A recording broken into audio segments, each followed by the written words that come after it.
بسم اللہ الرحمن الرحیم. ناظرین السلام علیکم.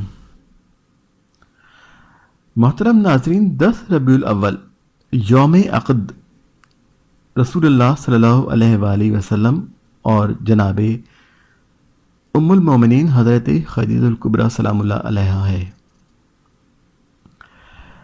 نبی کریم صلی اللہ علیہ وآلہ وسلم کا نکاح سیدہ خدیجہ الکبریٰ سلام اللہ علیہا کے ساتھ جناب ابو طالب علیہ السلام نے اس وقت پڑھایا تھا جب سرکار صلی اللہ علیہ وآلہ وسلم نے نبوت کا اعلان نہیں کیا تھا.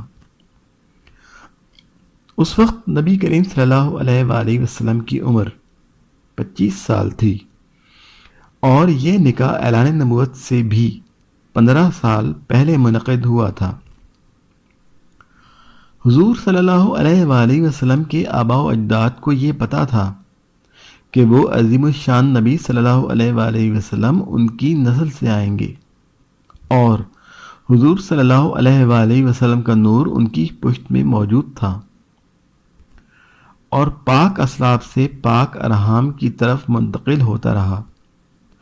حضور صلی اللہ علیہ وآلہ وسلم کے آباء و اجداد اپنی اولادوں کو وصیت کرتے رہے اور منتظر رہے اور نبی صلی اللہ علیہ وآلہ وسلم کی حفاظت و نصرت کی تاکید کرتے رہے، یہاں تک کہ نبی صلی اللہ علیہ وآلہ وسلم جب تشریف لائے تو دادا جناب عبد المطلب رضی اللہ عنہ نے وہ ذمہ داری خود سنبھال لی.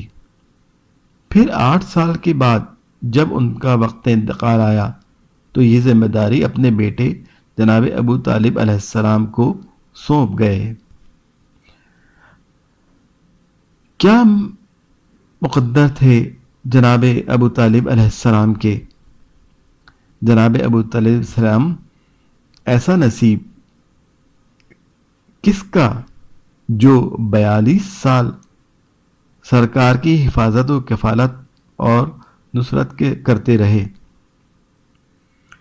سفر شام ہو، خطبہ نکاح ہو، شعب ابی طالب علیہ السلام کے 3 سال فداکاری و جانثاری کا ایک عظیم الشان باب جب اختتام پذیر ہوتا ہے تو غم کا سال ٹھہرتا ہے.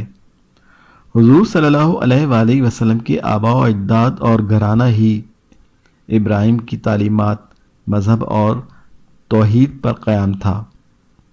باقی عرب تو بت پرستی میں گرفتار تھا. عقد رسول صلی اللہ علیہ وآلہ وسلم اور جناب ام المومنین حضرت خدیجہ الکبریٰ امت مسلمہ کو بہت بہت مبارکباد.